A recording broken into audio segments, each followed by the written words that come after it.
Welcome back, everybody. Welcome back to the final chapter of the 39 Steps by John Buchan, chapter 10.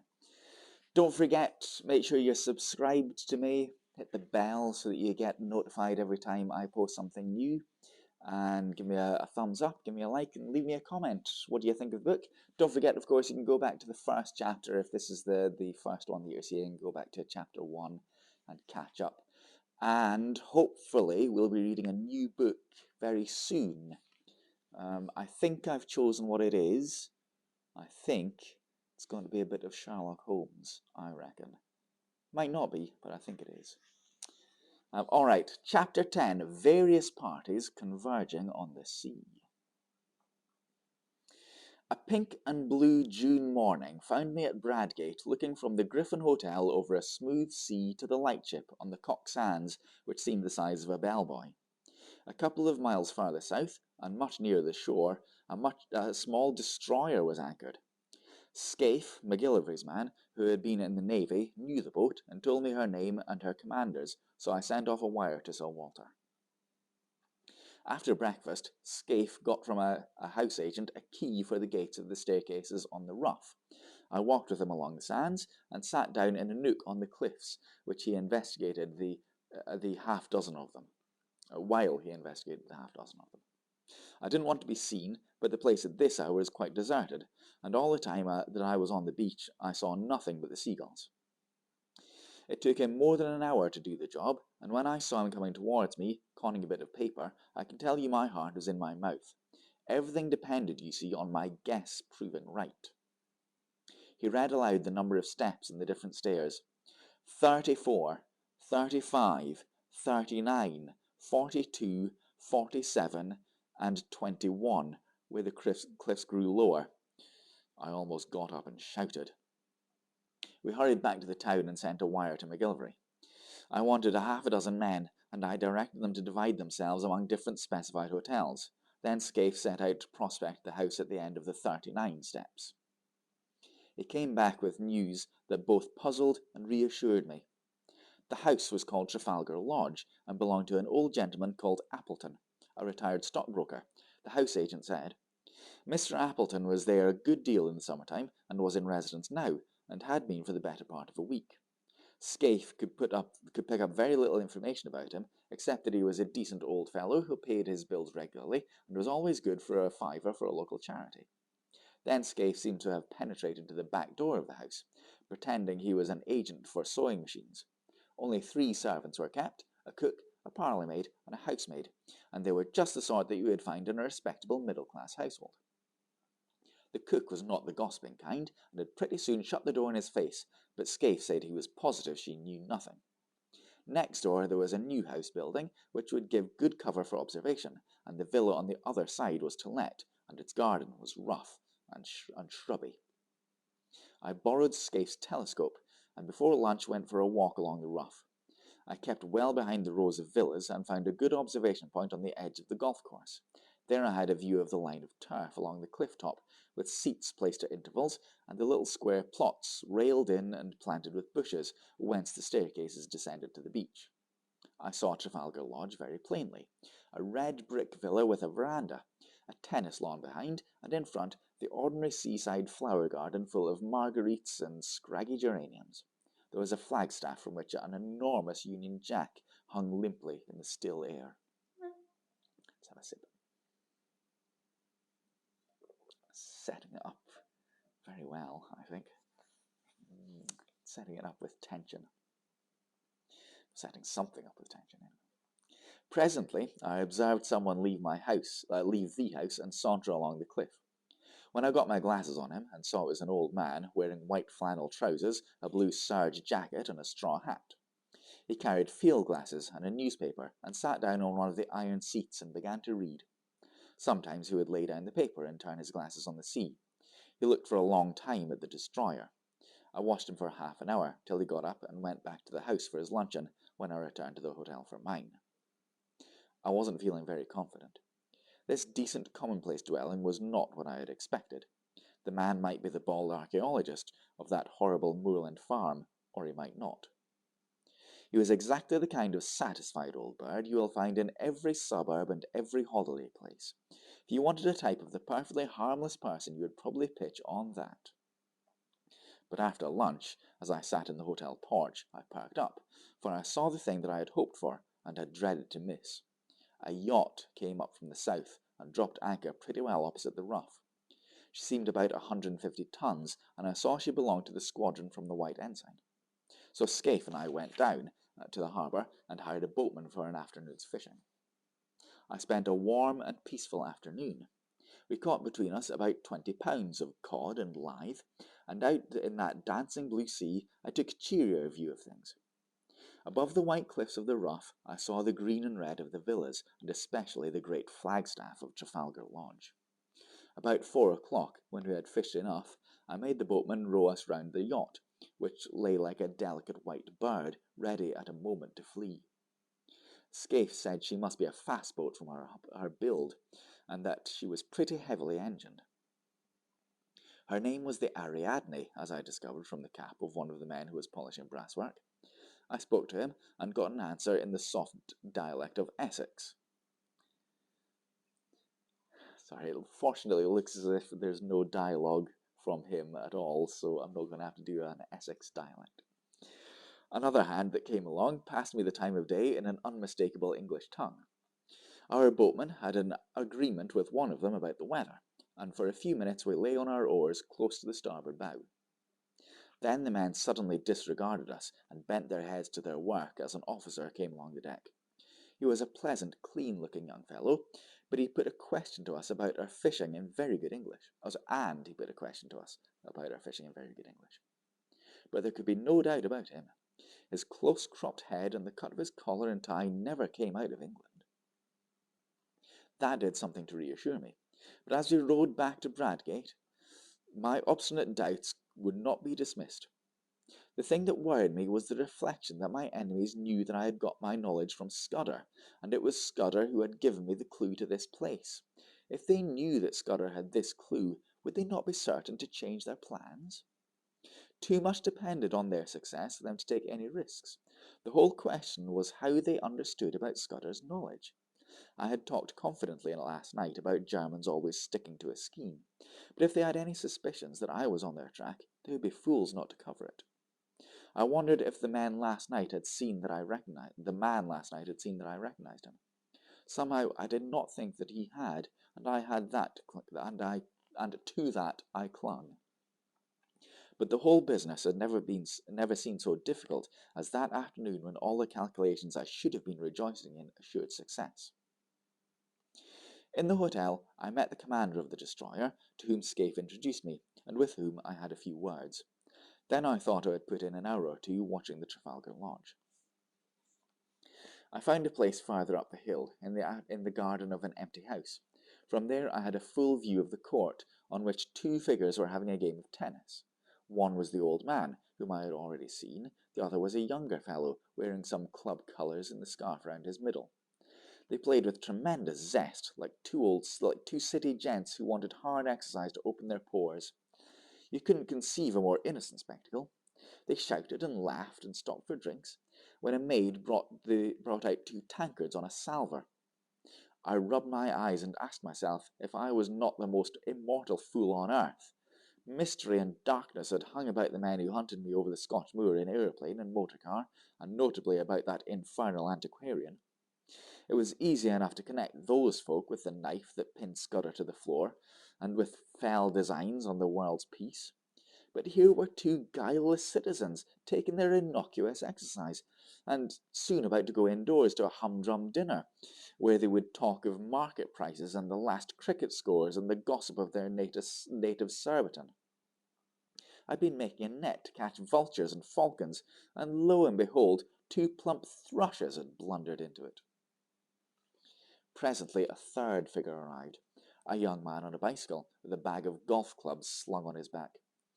He strolled round to the tennis lawn and was welcomed riotously by the players. Evidently they were chaffing him, and their chaff sounded horribly English. Then the plump man, mopping his brow with his silk handkerchief, announced that he must have a tub. I heard his very words. "I've got into a proper lather," he said. This will bring down my weight and my handicap. Bob, I'll take you on tomorrow and give you a stroke a hole. You couldn't find anything much more English than that. They all went into the house and left me feeling a precious idiot. I had been barking up the wrong tree this time. These men might be acting, but if they were, where was their audience? They didn't know I was sitting 30 yards off in a rhododendron. It was simply impossible to believe that these three hearty fellows were anything but what they seemed. Three ordinary game-playing suburban Englishmen, wearisome if you like, but sordidly innocent.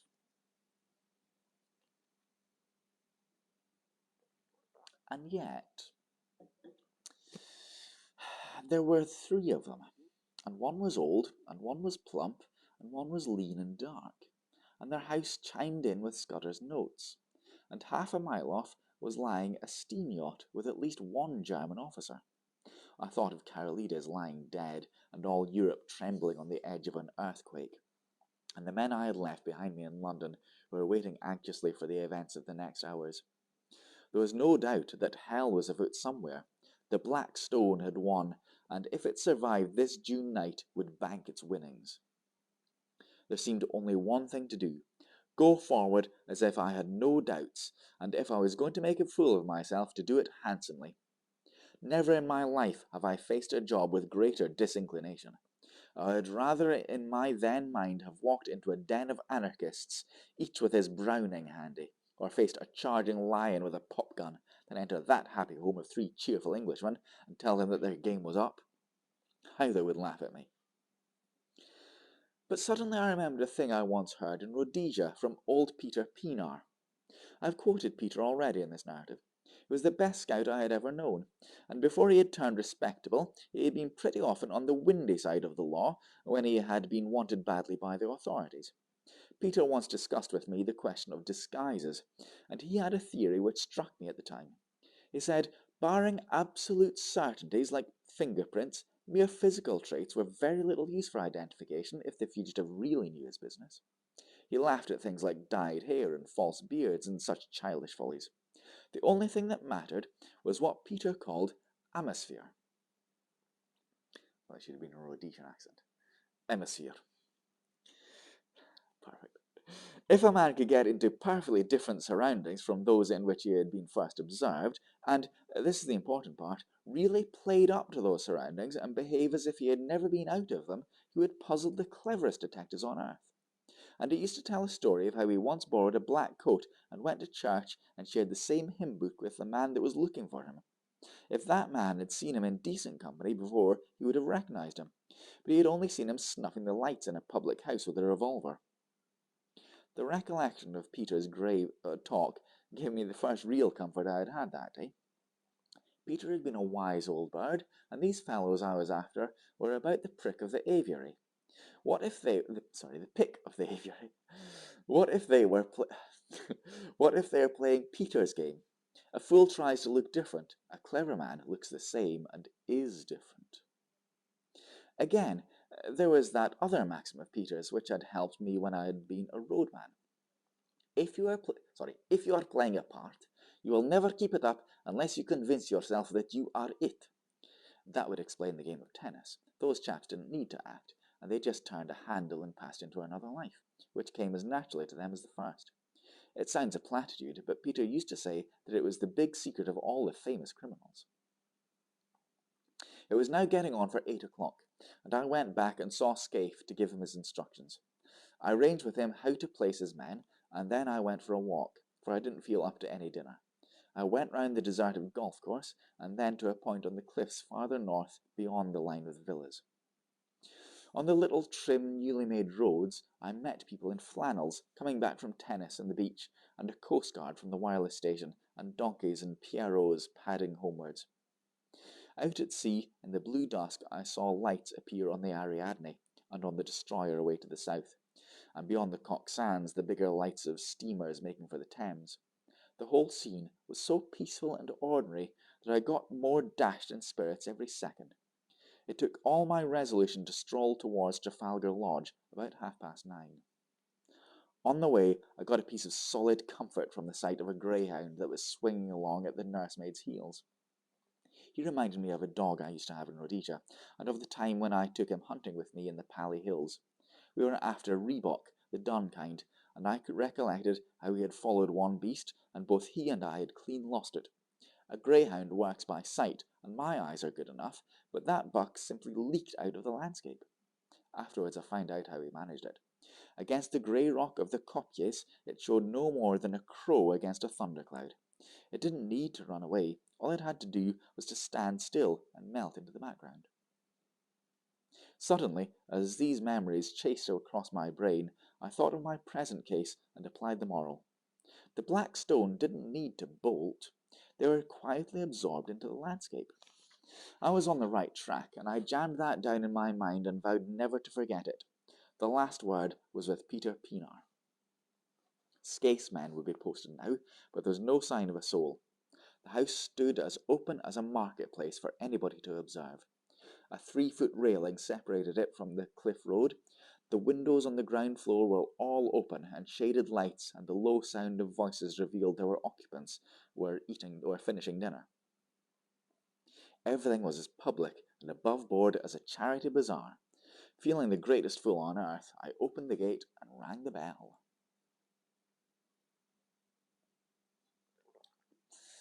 A man of my sort, who has travelled about the world in rough places, gets on pretty well with two classes, what you might call the upper and the lower. He understands them, and they understand him. I was at home with herds and tramps and roadmen, and I was sufficiently at my ease with people like Sir Walter and the men I had met the night before. I can't explain why, but it is a fact. But what fellows like me don't understand is the great, comfortable, satisfied middle-class world. The folks that live in villas and suburbs. He doesn't know how they look at things. He doesn't understand their conventions, and he is as shy of them as of a black mamba. When a trim parlour-maid opened the door, I could hardly find my voice. I asked for Mr. Appleton and was ushered in. My plan had been to walk straight into the dining room and by a sudden appearance waken the men that start of recognition which would confirm my theory. But when I found myself in that neat hall, the place mastered me. There were the golf clubs and tennis rackets, the straw hats and caps, the rows of gloves, the sheaf of walking sticks, which you will find in 10,000 British homes. A stack of neatly folded coats and waterproofs covered the top of an old oak chest. There was a grandfather clock ticking, and some polished brass warming pans on the wall, and a barometer, and a print of Chiltern winning the St. Leger. The place was as orthodox as an Anglican church. When the maid asked me for my name, I gave it automatically, and was shown into the smoking room on the right side of the hall. That room was even worse. I hadn't time to examine it, but I could see some framed group photographs above the mantelpiece, and I could have sworn they were English public school or college. I had only one glance, for I managed to pull myself together and go after the maid. But it was too late. She had already entered the dining room and given my name to her master, and I had missed the chance of seeing how the three took it. When I walked into the room, the old man at the head of the table had risen and turned round to meet me. He was in evening dress, a short coat and black tie, as was the other, whom I called in my own mind the plump one. The third, the dark fellow, wore a blue serge suit and a white soft collar and the colours of some club or school. The old man's manners were perfect. "Mr. Hannay," he said hesitatingly, "do you wish to see me?" "One moment, you fellows, and I'll rejoin you. We had better go into the smoking room." Though I hadn't an ounce of confidence in me, I forced myself to play the game. I pulled up a chair and sat down on it. "I think we have met before," I said, "and I guess you know my business." The light in the room was dim, but so far as I could see their faces, they played the part of mystification very well. Maybe, said the old man. "I haven't a very good memory, but I'm afraid you must tell me your errand, sir, for I really don't know it." "Well then," I said, and all the time I seemed to myself to be talking pure foolishness, "I have come to tell you that the game's up. I have here a warrant for your arrest of you three gentlemen." "Arrest?" said the old man, and he looked really shocked. "Arrest? Good God, what for?" "For the murder of Franklin Scudder in London on the 23rd day of the last month." I never heard the name before, said the old man in a dazed voice. One of the others spoke up. That was the Portland Place murder. I read about it. Good heavens, you must be mad, sir. Where do you come from? Scotland Yard, I said. After that, for a minute, there was utter silence. The old man was staring at his plate and fumbling with a nut, the very model of innocent bewilderment. Then the plump one spoke up. He stammered a little, like a man picking his words. Don't get flustered, uncle, he said. It's all a ridiculous mistake. But how these things happen sometimes. Oh, yes. But these things happen sometimes. And we can easily set it right. It won't be hard to prove our innocence. I can show you that I was out of country on the 23rd of May, and Bob was in a nursing home. You were right in London. You were in London, but you can explain what you were doing. Right, Percy. Of course, that's easy enough. The 23rd. That was the day after Agatha's wedding. Let me see, what was I doing? I came up in the morning from Woking and lunched with the club from Charlie Simons. Then, oh yes, I dined with the fishmongers. I remember, for the punch didn't agree with me, and I was seedy next morning. Hang it all, there's a cigar box I brought back from the dinner. He pointed to an object on the table and laughed nervously. I think, sir, said the young man, addressing me respectfully, you will see that you are mistaken. We want to assist the law like all Englishmen, and we don't want Scotland Yard to be making fools of themselves. That's so, uncle? Certainly, Bob. The old fellow seemed to be recovering his voice. Certainly we'll do anything in our power to assist the authorities. But this is a bit too much. I can't get over it. How Nellie will chuckle, said the plump man. She always said that you would die of boredom because nothing ever happened to you, and now you've got it thick and strong. He began to laugh very pleasantly. By Jove, yes. Just think of it. What a story to tell at the club. Really, Mr. Hannay. I suppose I should be angry to show my innocence, but it's too funny. I almost forgive you the fright you gave me. You looked so glum. I thought you might have been walking in my. I thought I might have been walking in my sleep and killing people. It couldn't be acting. It was too confoundedly genuine. My heart went into my boots, and my first impulse was to apologize and clear out. But I told myself that I must see it through, even though I was to be the laughingstock of Britain. The light from the dinner table candlesticks was not very good, and to cover my confusion I got up, walked to the door, and switched on the electric light. The sudden glare made them blink, and I stood scanning the three faces. Well, I made nothing of it. One was old and bald, one was stout, one was dark and thin. There was nothing in their appearance to prevent them being the three who had hunted me in Scotland, but there was nothing to identify them. I simply can't explain why I, who as a roadman had looked into two pairs of eyes, and as Ned Ainsley into another pair, why I, who have a good memory and reasonable powers of observation, could find no satisfaction. They seemed exactly what they professed to be, and I could not have sworn to one of them. There, in that pleasant dining room, with etchings on the walls and a picture of an old lady in a bib above the mantelpiece, I could see nothing to connect them with the moorland desperadoes. There was a silver cigarette box beside me, and I saw that it had been won by Percival Appleton, Esquire, of the St. Bede's Club in a golf tournament. I had to keep firm hold of Peter Pienaar to prevent myself bolting out of that house. Well, said the old man politely, are you reassured by your scrutiny, sir? I couldn't find a word. I hope you'll find it consistent with your duty to drop this ridiculous business. I make no complaint, but you'll see how annoying it must be to respectable people. I shook my head. Oh, Lord, said the young man, this is a bit too thick. Do you propose to march us off to the police station? Asked the plump one. That might be the best way out of it, but I suppose you won't be content with the local branch. I have the right to ask to see your warrant, but I don't wish to cast any aspersions upon you. You are only doing your duty, but you'll admit it's horribly awkward. What do you propose to do? There was nothing to do except to call in my men and have them arrested, or to confess my blunder and clear out. I felt mesmerized by the whole place, by the air of obvious innocence, not innocence merely, but frank, honest bewilderment and concern in the three faces. Oh, Peter Pienaar, I groaned inwardly, and for a moment I was very near damning myself for a fool and asking their pardon. Meantime, I vote we have a game of bridge, said the plump one. It will give Mr. Hannay time to think things over, and you know we have been wanting a fourth player. Do you play, sir? I accepted, as if it had been an ordinary invitation at the club. The whole business had mesmerized me. We went into the smoking room where a card table was laid out, and I was offered things to smoke and drink. I took my place at the table in a kind of dream. The window was open, and the moon was flooding the cliffs and sea with a great tide of yellow light. There was moonshine, too, in my head. The three had recovered their composure and were talking easily, just the kind of slangy talk you will hear in any golf clubhouse. I must have cut a rum figure, sitting there knitting my brows with my eyes wandering. My partner was the young dark one. I played a fair hand at bridge, but I must have been rank bad that night. They saw that they had got me puzzled, and that put them more than ever at their ease. I kept looking at their faces, but they conveyed nothing to me. It was not that they were looking different, they were different. I clung desperately to the words of Peter Pienaar.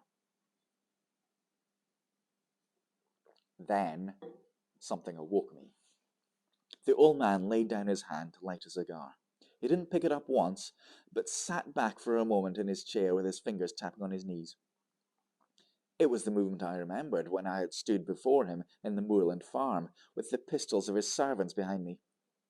A little thing, lasting only a second, and the odds were 1,000 to 1 that I might have my eyes on my cards at the time and missed it. But I didn't, and in a flash the air seemed to clear. Some shadow lifted from my brain, and I was looking at the three men with full and absolute recognition. The clock on the mantelpiece struck 10 o'clock. The three faces seemed to change before my eyes and reveal their secrets. The young one was the murderer. Now I saw cruelty and ruthlessness where before I had only seen good humour. His knife, I made certain, had skewered Scudder to the floor. His kind had put the bullet in Carolides. The plump man's features seemed to de-slim and form again as I looked at them. He hadn't a face, only 100 masks that he could assume when he pleased. That chap must have been a superb actor. Perhaps he had been Lord Alloa of the night before. Perhaps not. It didn't matter. I wondered if he was the fellow who had first tracked Scudder and left his card on him. Scudder had said he lisped, and I could imagine how the adoption of a lisp might add terror. But the old man was the pick of the lot. He was sheer brain, icy, cool, calculating, as ruthless as a steam hammer. Now that my eyes were opened, I wondered where I had seen the benevolence. His jaw was like chilled steel, and his eyes had the inhuman luminosity of a bird's. I went on playing, and every second a greater hate welled up in my heart. It almost choked me, and I couldn't answer when my partner spoke. Only a little longer could I endure their company. "Phew, Bob, look at the time," said the old man. "You'd better think about catching your train. Bob's got to go to town tonight," he added, turning to me. The voice now rang as false as hell. I looked at the clock. It was nearly 10:30. "I'm afraid he must put off his journey," I said.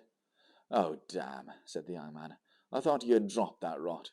I simply got to go. You can have my address. I'll give any security you like." "No," I said. "You must stay."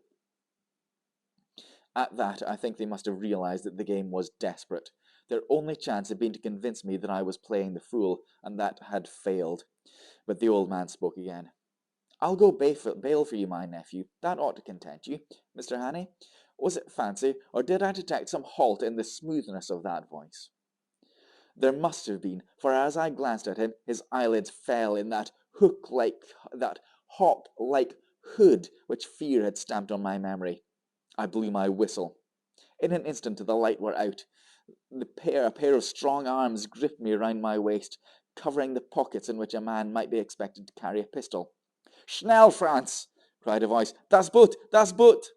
And as it spoke, I saw two of my fellows emerge on the moonlit lawn. The young dark man leapt for the window, was through it, and over the low fence before a hand could touch him. I grappled the old chap, and the room seemed to fill with figures. I saw the plump one collared, but my eyes were all on the out of doors, where Franz sped over the road towards the railed entrance to the beach stairs. One man followed him, but he had no chance. The gate of the stairs locked behind the fugitive, and I stood staring, with my hands on the old boy's throat, for such a time as a man might take to descend those steps to the sea. Suddenly my prisoner broke from me and flung himself on the wall. There was a click as if a lever had been pulled. Then came a low rumbling, far, far below the ground, and through the window I saw a cloud of chalky dust pouring out of the shaft of the stairway. Someone switched on the light. The old man was looking at me with blazing eyes. "He is safe," he cried. "You cannot follow in time. He is gone. He has triumphed. Der schwarze Stein ist in der Sigridtskrone." There was more in those eyes than any common triumph. They had been hooded like those of a bird of prey, and now they flamed with a hawk's pride. A white, fanatic heat burned in them, and I realized for the first time the terrible thing that I had been up against. This man was more than a spy. In his foul way, he had been a patriot. As the handcuffs clinked on his wrists, I said my last word to him. "I hope Franz will bear his triumph well. I ought to tell you that the Ariadne for the last hour has been in our hands." 3 weeks later, as all the world knows, we went to war. I joined the new army the first week, and owing to my Matabele experience, got a captain's commission straight off. But I had done my best service, I think, before I put on khaki. There we are. What do we think? What do we think? Pretty exciting in the end, I thought. Did we believe Peter Pienaar and Hannay in the end? Did we really think that those three men were the Blackstone? I think we probably did, didn't we? Let me know what you think of the entire book. Yeah, I think it was a pretty good story, but it was really all over the place at some points, wasn't it? You know, the monoplane coming and going. Why was there all that explosives just available for Hannay to escape with? And all those different characters, the politician and the roadman, and yeah, there was a lot to it, wasn't there? Yeah, and ultimately so much of it had very little bearing on Scudder and Carolides and the hawk hooded eyes man. Interesting, an interesting book. Yeah, what do you think? Let me know. Don't forget, got to subscribe, obviously, so that you will be able to listen to me reading the next book, which, as I say, might be Sherlock Holmes. Might not be, but it might be. Thanks for watching. Thanks for listening. I will see you again sometime. Go and read a book yourself if you want to. It's always a good idea. Thanks for watching. Bye-bye for it.